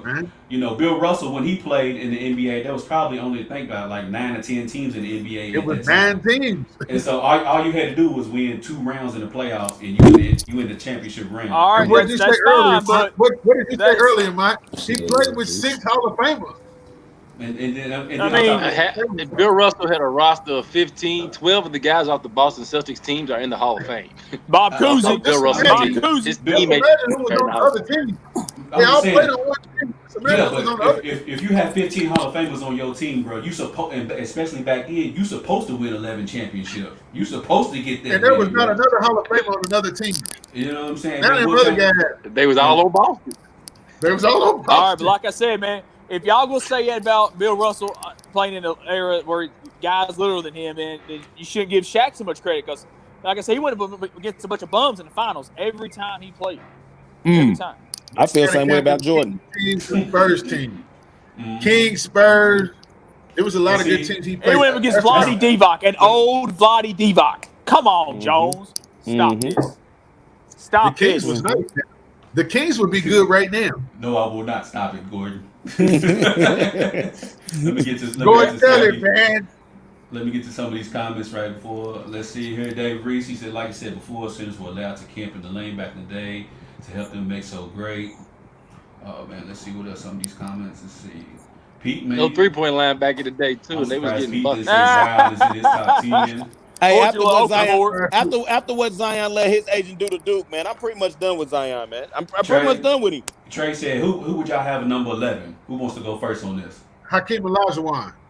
That's a good one. Hakeem the Dream. Dennis Rodman. Maybe Dennis Rodman after his move he did with WCW. After the Hey, I was watching that Raw at Nitro. I was watching that when he showed up, man. I was like, wait a minute, Dennis Rodman's supposed to be in the NBA Final. He got walking down Hulk Hogan. I was watching that, man. I would have to go with Jones, though. Hakeem Olajuwon. I feel like Hakeem Olajuwon is probably right on the cusp. That's a good question. Cracking that top 10? But Olajuwon is like I don't know. That's tough. That's tough right there. Yeah, it is tough. That might be the hardest pick. The 11. At 11. Well, I mean, Kawhi Leonard, he's on the verge. Oh my God! Here we go again. That's too high. Stop that. That's why his mic gets muted for comments like that. Thank you. What about David? What did you just say, Chris? Oscar Robertson. Kawhi Leonard. Kawhi Leonard win the championship. That's a good one, Big O. I could use Big O. Look, Chris, we already told a story about you being hungover, and you just said Kawhi Leonard. Man. Kawhi Leonard, Chris. 3 NBA finals with 3 different teams. So that he lesser teams equal a higher concentration. He's very good today. Not necessarily, Leon. Just because you have less teams don't mean the league is better, because those teams are really kind of like trying to feel their way out right now. So if you have Boston, who has all of these Hall of Fame players, like mine said, 15 Hall of Fame players, it ain't gonna matter what them other 9 teams is doing. You got 15 Hall of Fame players, bro. You got 15 Hall of players. You had 15 Hall of Famers for Boston, and then you had one other when Donnie Shay's playing for somebody else. Hey, and everybody else. Everybody else. I got my number 11. I got my number 11. What about Kevin Durant at 11? No, I got mine. I got Karl Malone number 11. Karl Malone number 11. That's what I was thinking. That's what I was thinking. I got Karl Malone number 11. I was thinking Karl Malone maybe Karl, yeah. That's tough. Maybe Karl. But I like Big O. So you think he's number 2 power forward after Duncan? So will he be the number 2 power forward after Duncan? What'd you say? Karl Malone be the number 2 power forward after Duncan? I think that's what a lot of us had. I go Tim Carl Charles. Jarrell said the Dream dominated Shaq in the finals, got to be top 10. And see, the same argument could be said for Hakeem Olajuwon, because he came in the same draft as Jordan, right? 84. Yep, same year. Yep. So he played against a lot of those good centers that Kareem did. He played against the Moses Malone. He played against Hakeem Olajuwon, Shaq, Patrick Ewing, Alonzo, like Dikembe Mutombo. So, I mean, that's actually a great point, that you can actually argue Hakeem could be in the top 10 really just because of the competition he went against. I always said Hakeem was better then than when you Shaq, break it down, you're going to break it down and say. You're gonna break it down and say who's got more championships, Shaq or Hakeem. That's gonna separate them two. Yeah, so right. I mean, that's gonna keep Shaq in the top 10 and keep Olajuwon right on the edge. You're right. To throw us back at you, Q, you was talking about Garnett being better than Duncan. Yeah. And I mean, so where you put Garnett? He in top I mean, that was cute. I like Jerry West, G Miles, G Miles. I like Jerry West, but I don't think he's top 15. No, Jerry West wasn't even the best player on his team a lot of times. Y'all talk about Jordan. I mean, not Jordan. LeBron's win loss record. I think Jerry West is like 1-9 in the NBA finals. I think so. He lost against the Celtics. It was against the Celtics. He lost to the Celtics. Pistol Pete is 10 times better than Jerry West. Jerry West took a good picture that used it forever. Yeah. That's it. He was a good pitcher. You said it right. You know what, man? That dribble move is really nice, man. It was just a good picture forever. Jerry West, great picture. Jerry West. Yes, somebody. Jerry West probably not even a top 10 shooting guard. Yeah, he's probably the smartest general manager ever, though. Yeah. Garnett. What did you say? Garnett is top. I believe Garnett is definitely top 20, probably. But number 11. I remember we had a conversation before you had him over Duncan. I do have Garnett. You know why I ain't picking Garnett? Garnett let Anthony Peeler punch him in his face, and they was teammates. That's why I ain't picking Garnett. Well, if we gonna do that, we got to Kobe see hot dog. You said who? Kobe Bryant caught a 2-piece in a biscuit, didn't he? From Chris Child. Chris Child's piece. From Chris Child, man. We say Chris. He said. Reese, we was talking about Bob Cousy before. That's why. Hey man, I like Bob Cousy's game. No, we done with Bob Cousy, but he cooked Jerry West. He cooked Jerry West. He cooked Jerry West. So I'm gonna go around the room real quick to wrap this up. The documentary showed what type of teammate Jordan was. Getting in fights with Steve Kerr and Luke Longley and whoever else was on the squad.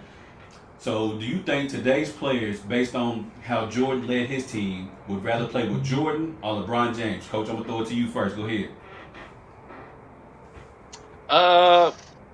This is a LeBron James era. I mean, it's the same, even as coaches, we say, I can't talk to the kids the way I got talked to when I was a player. All the names that I was called on the court, it just doesn't fit that way. And you can't lead that way. Like, you hear AI say the first time he met Jordan walked up and said, "What's up, you little B?"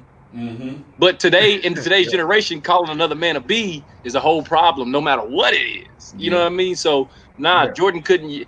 I don't know if guys would have been the same receptive to his energy as they are to LeBron. LeBron's a nice guy. He's a great young man. I say young man because I'm 12 days older than him.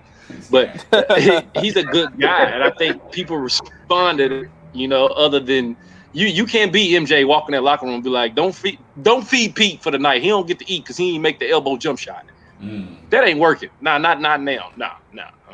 Plus, everybody now got an entourage. You tell me I can eat. I got about 5 people with me. We gonna come see you. Yeah. Let Jordan try to take my meal. So taking that as me, huh? You gonna do him Tanya Harding, Nancy Kerrigan style. So Pete, Lamont, you said players today would probably rather play with LeBron than Jordan. Absolutely, LeBron. Plus, LeBron buys gifts. Jordan ain't never bought nobody no watch. LeBron buy his teammates gifts and everything. Yeah, they definitely would love to play with LeBron. What about you, Jones? I think what he's saying is true, but I think a lot of players would rather play with Jordan. And the reason why I say that is because, especially like them mid-tier superstars, those mid-tier superstars, because LeBron is so ball dominant, he takes away from – he turned Chris Bosh into a 2-guard. Right. He can only sit in the corner and shoot. How do you go, so look, even we seen it just yesterday. Jordan was like, I was so tired. Let me ask you this, Chris. Go ahead. Chris, let me ask you this. Do you think players today would rather play with Michael knowing that he wins 6 and with that personality? Or do you think they walk in the locker room and that personality is already there and the wins haven't been there yet? Do you think that people buy into what he's got going on? Even before that, let's remind you. Even like you said earlier in the show, even before the championships, he was a dominant scorer. He won every single award. So in today's NBA, you can make it just on having one specific talent. If you can rebound good, you can just do that in the NBA.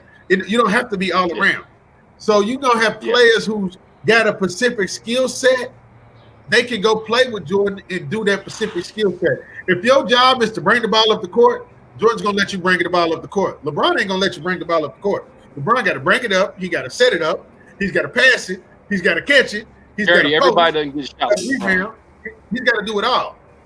So, I mean, ask J.R. Smith how he feel while he's still drinking Hennessy right now because he can't get the lead. Yeah, hey, right. Gertie, everybody don't get shots with LeBron. LeBron picks who he passes the ball to.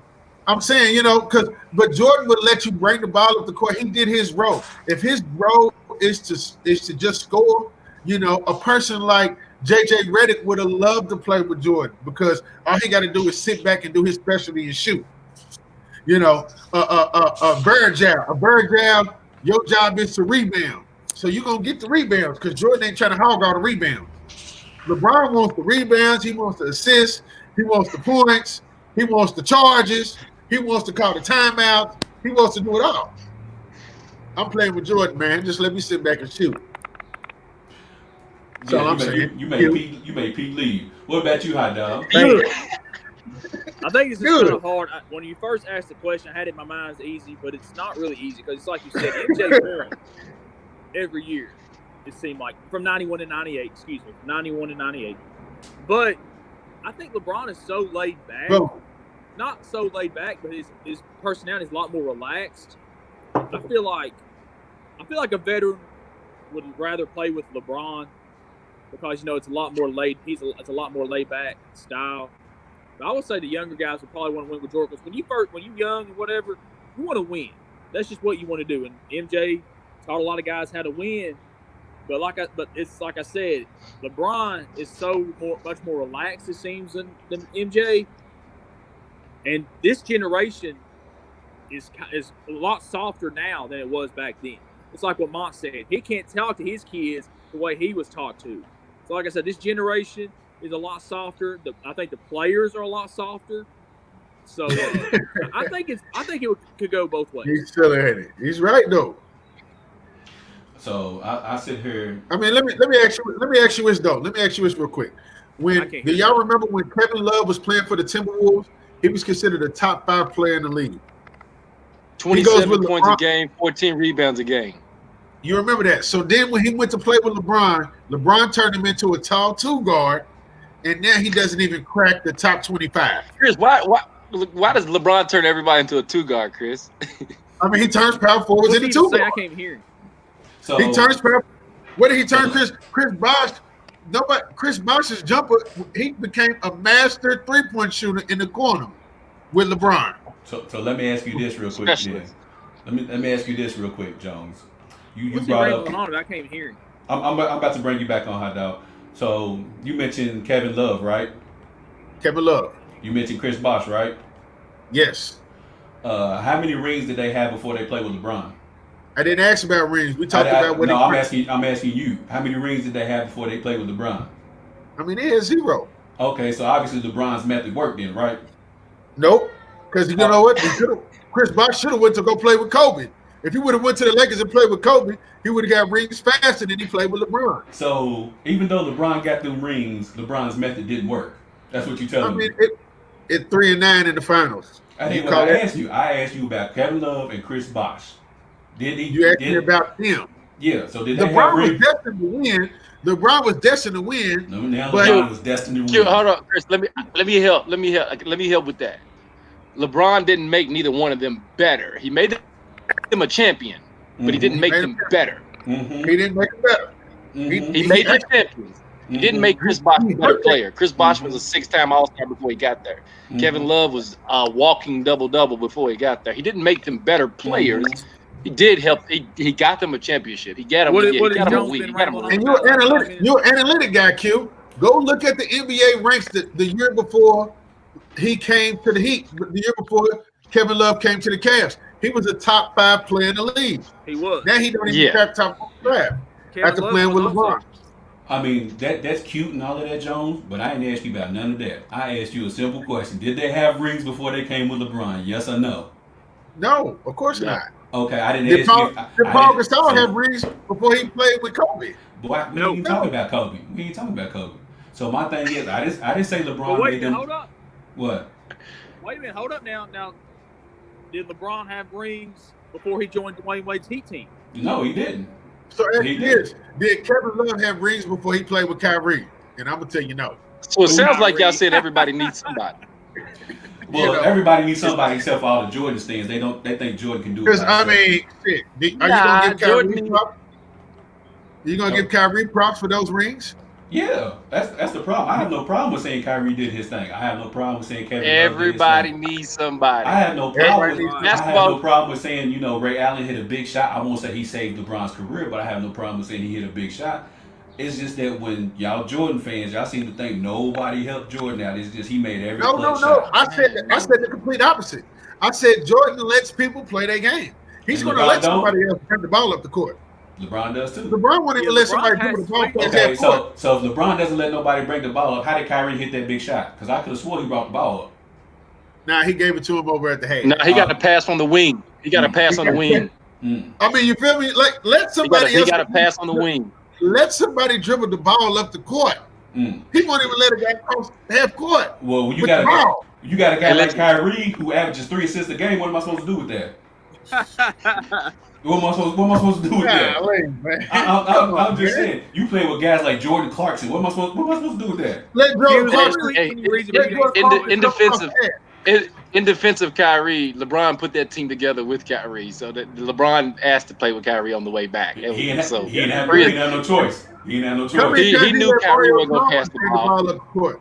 Let Mario Chalmers. He knew Kyrie wasn't going to pass the ball. And I'm gonna throw this up here Mario Chalmers bring it past half court. For you, let him bring it past half court. Here for you, Chris Jones. Kevin Love was putting up numbers in Minnesota because who else was in Minnesota with him? Nobody. So you can put up 2020. All around talent. You seen this all around talent and what he can do. Same could be said for Chris Bosh as well. Who was in Toronto when he was there? So you can put up those numbers when you in Toronto and Minnesota. Mo Peterson. I mean, you can see what he was capable of doing. So you see what he's capable of doing. So LeBron sees what these guys can do, and he says, you know what? Y'all going to be good shooting guards, and I just want y'all to stand in the corner. So my thing is, they're 25 and 12, and he wants to stand in the corner and shoot threes. It's going to get you a ring. That's what he thinks. It's going to get you a ring. 3 out of 9. All right. 3 out of 9. I ain't asked you how many. I said you're going to get you one. All right. I need more than one. I'm selfish. I need more than one. Boy, if man, you lucky I can't say what I want to say about a certain guy right now. Huh? Put me over with Kobe, 5 for 7. See what I'm saying? Because Kobe didn't get his 2 until Paul Gasol came. I'm saying, man, but at least Kobe would let somebody else bring the ball up the court. He let Smush Parker bring the ball up the court. How did it work out for him? Wait a minute. How that work out? We are not discussing Smush Parker. They don't even play defense until you get to half court. Let somebody else dribble the ball up the court. You should never use Smush Parker as a reference ever. Smush Lamont, Kobe don't want you. Hey Lamont, when the other team was playing 2-3, let me bring the ball up the court. What you bring it up the court. You see that comment right there? Got to sacrifice. You feel me? So what you want? They give it to you. You set the offense up. So what do you want to do, Chris Jones? Everybody do you want needs your numbers, somebody. Or do you want to sacrifice? What do you want to do? I'm saying, man, 3 for 9, man. What do you want to do, Chris Jones? Do you want to put up numbers, or do you want to sacrifice? I'm gonna sacrifice. All right, so what we're talking about then? I mean, I'm gonna sacrifice. I don't want to do more than. I just want to shoot. Let me just get ready to shoot. Or you want to shoot. LeBron ain't even gonna let you shoot. Chris Jones was Craig Hodges. I believe it. Hey, man. He was Craig Hodges in the first part of the documentary. If you go back and look who the real 2-guard was for the Bulls that wanted to shoot all the balls and won one 3-point contest, that's Chris Jones. 1 3-point contest. That's Chris Jones. He wants to shoot the ball. He's Craig Hodges. Yep. I was a rebel. I was definitely a rebel. I was a rebel. Everyone sacrificed numbers except for LeBron. Come on, man. LeBron don't even want to let nobody do nothing else. Because can't nobody else do nothing. Can't nobody else do nothing. I feel like LeBron passes the ball too much. Lamont, you being a point guard, so what are you going to do if you're playing with LeBron and he's got to bring the ball up the court? Hold on, before you answer that, Five. I want to bring that point up, Dotson, that you just said. That LeBron gets criticized for giving up the ball too much, and then you saying he has the ball in his hands too much. Which one is it? He gives the ball up. Giving the ball up in the fourth quarter with 10 seconds left is different than giving the ball up. Y'all heard that? As Chris Jones backpedaling. Y'all heard that? Right. No, I mean LeBron gives the ball up in the fourth quarter with 10 seconds left. He kicks it to Eddie House. I'm talking about first quarter at the tip. First quarter they tip it. LeBron, you ain't got to bring the ball up the court. Let Delonte West dribble it. So kind of first play. There's a reason why Delonte West ain't dribbling, but that's the reason why Delonte West ain't. Delonte West, J.R. Smith, Mo Williams. Hey man, J.R. Smith was a killer in New York before he got to Cleveland. Before he played with LeBron, he had to sacrifice to get a ring. So what do you want to do? And he sacrificed his life. He's somewhere in the padded room right now drinking Hennessy. So hey, look, check this out. Lamont, you can go ahead. What was your question again? Lamont hot dog. You forgot. What was you about to say, hot dog? I don't think I was going to say anything. I don't think yeah. But anyway, go ahead, we're going to wrap this up. But before we do, man, look, I got these deck of cards right here, right? That's right. And they got all type of questions on here, like, what is the dumbest way you've been injured, right? So what I'm about to do is, I'm about to write down on a piece of paper a number, right? Everybody pick a number, 1 through 10. Whoever's the closest to this number, I'm picking the card out of here, and you got to answer one of these cards. I do you one better, Q. How many cards is in the deck? Q, I do you one better. How many cards is in the deck? 52. Everybody pick a number. You count to that number, pull that card. Let everybody get an embarrassing moment. Bet. Mike, go ahead, pick your number. You first. My name. 5. Why is that your name? That's what I was going to ask. Why is that your name? 5. So it started as my jersey number, but I'm also my father's 5th of 6 kids, and so 5 is just I've been 5 since I was 14 years old. They still call me 5. Coach Campbell comes every now and then, Coach Lamont, but people that know me will always say 5. I'll be in Walmart and I hear 5, so it is what it is. That was my question. Why is that your nickname? All right. So here's your question right here, Lamont. You can't see it, but I'm gonna read it out to you. If you could change one thing about yourself, what would it be? Height. Chris Jones is right, man. If I was 6'3", we would all went to the league, cuz. We'd all been eating. Man, if I was 6'3", listen, what I was, man, look, if I was 6'3", I'd have been everybody's problem. I was just some people's problem. Jones, what about you? Go ahead, name your number. What you got? Let me get 3, man. 1, 2, 3. That's the jersey he was wearing when he shot in the wrong basket. It was for real. If you were to die and come back as a person or thing, what would it be? If I was to die and come back as a person or a thing, what would it be? off the top of my head. Weller. Yep. Would be Weller. If I had to come back and be anybody, it'd be, I always say Ray Kroc, man, the person who owned McDonald's. Oh man, McDonald's, man. I always say that, man, because everybody looks at McDonald's as a hamburger franchise. I heard one of his speeches, he's the biggest real estate mogul in the world because he got a McDonald's on every corner. Damn, that's deep. I didn't think about that. That's a good answer. What about you, Hot Dog? Your turn. Number 7. 7? 1, 2, 3, Lucky 4, number 7. 5, 6, 7. Which living person do you most admire? Which me? What? Living person do you most admire? Me. Whoever be dating Chris Jones has my utmost respect. That's who you most admire. Hey, whoever be dating Chris Jones has my utmost respect for dealing with this man 24/7. That is who I admire the most. I'm gonna say 8. 1, 2, 3, 4, 5, 6, 7, 8. Q's over cheating, looking at the cars while he's picking. You see that he's counting at Brown Station. Mine says, what do you consider the most overrated virtue? Damn. So we're going to wrap up today's show of Beyond the Game. We appreciate Lamont Campbell. We appreciate Lamont Campbell for dropping by. Oh, wait a minute. Most overrated virtue. Bro, that's a deep question. I don't know. Shit, trust. But because can't nobody trust me. But anyways, we ready to get on that. So 5, I appreciate you stopping by, man. Everybody comment. Good job, man. We still got some comments coming through. Leon said, being your guy since the Village days. Hey, man, you used to take me on bike rides all the way out to UK when I was 9 years old. Sean wanted me to ask you about why can't you stay in the coach's box? Hey, that's a good question. Because you don't. I don't. You're absolutely right. I do not stay in the coaching box. You're right. You do not. But Sean, you can comment on this. I also, as a coach, don't like the referees make a decision on what's a foul now and what's a foul later. Ooh. If I get hit, I get hit. Don't. And listen, here's the problem referees have, and it's okay. It's a human nature problem. It's not really a referee problem. Uh-oh. So referees take a LeBron James, and when he goes to the hole and gets hit, it's like, let me see if he can get through that before I call that. Well, when that skinny little guy gets hit over there, it's like, let me call it because I feel bad for him. But that's not how the book that me and you have to read, it doesn't say make a sound decision. It says if contact impedes scoring progress, it's a foul. That's right. So the human nature in you refs, y'all got to take that human nature out and just do the book. Forget, I want to watch and see if he gets through that. Nah, that's not how it's supposed to be. That's right.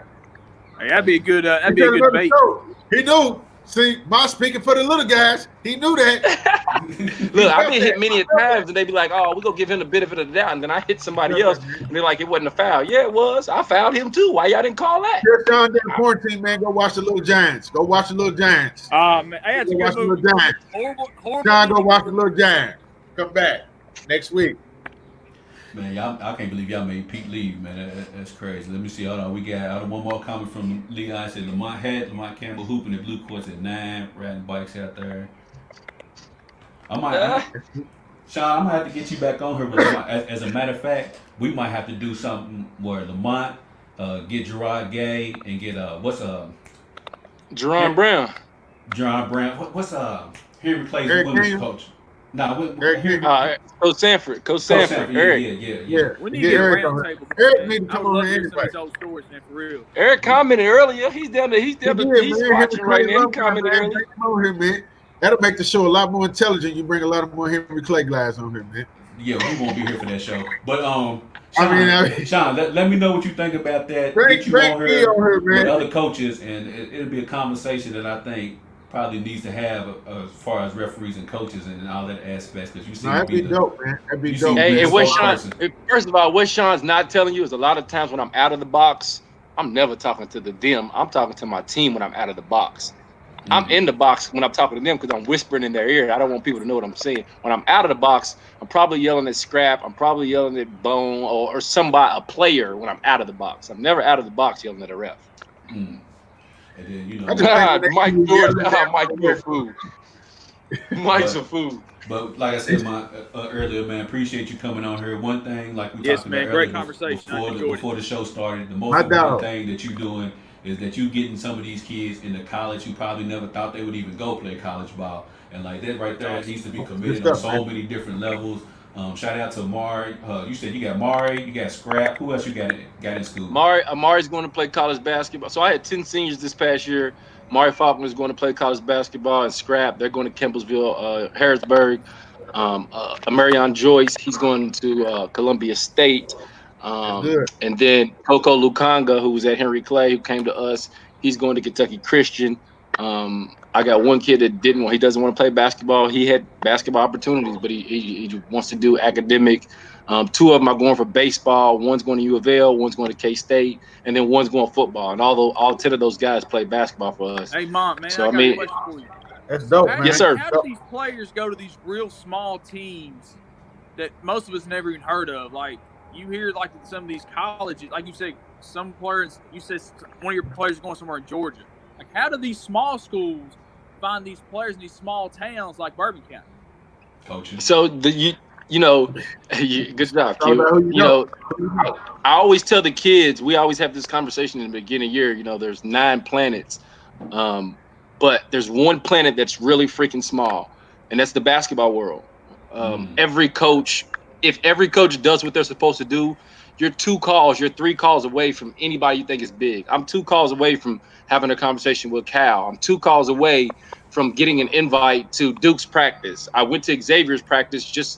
Coach, come on in, walk in, watch us practice. So it's a small planet. So to have a kid and be around kids, and you go somewhere, you talk to other coaches. Coaches are called. I got 3 calls today asking, Coach, you know about any other kids available? Well, my kids are signed. So now I'm sitting here in Lexington thinking about the kid that's at Bryan Station because Nimbo's my guy. Let me help get his board. Let me help get his kid a call. I'm thinking about all these kids. It's a small network. And if coaches really use each other and take the pride out of it and really be about these kids, I may never make $1 million, but I'm going to try to send 1 million kids to college. And that's what it is. That was a great answer. I know we got to get out of here, man, but I was man. That's my guy, man. I told you that's my guy, man. He knows a little bit. He got that big head, got something inside of it. Chris Jones, he's drunk. If we could just get your big head to get something inside of it. I got one more question, Mike, if you don't mind. You said go ahead. Shoot them off. Seniors on the team. How hard is that going to be to replace that leadership going into next season? Hey, Q. Yeah. I can't answer that. Hey, you know what we call that, hot dog? We call that great journalism right there, man. You got him with a question that he cannot answer. Hey, I appreciate that, Q. I appreciate that. I mean, I've always wanted to pick a high school coach's brain, so it was great that he was on here. It really was. Hey, we'll be real. Look, my first year we were 10-20, second year 21-11, third year 24-6. Watch what's next. See, look at this man. Look at his grin. Look at this man. Wait. Oh man, but yeah, I can't wait to chop this up and put that out there. Hold on, put that cow hat on. So we already know what that means. But anyways, we're gonna get on that before we get LeBron. Time to go home. Before we get Lamont in trouble on here, Mont, again, appreciate it. You know you can always come by, kick it with us whenever you got some free time, man. Jones. Appreciate y'all, man. Jones, we'll maybe get you back on here next week. You know what it is, baby. And then Hot Dog, man, I'll holler at you, man. Mont, appreciate you. We holler at you, man. Everybody tuning in, we appreciate you tuning in, commenting. We holler at y'all next week. We'll probably give away $50 next week. Yeah, I'll get with Jones and Hot Dog, and we'll give away $50 to somebody next week. Yes, sir. I'll holler at y'all, man. Beyond the game.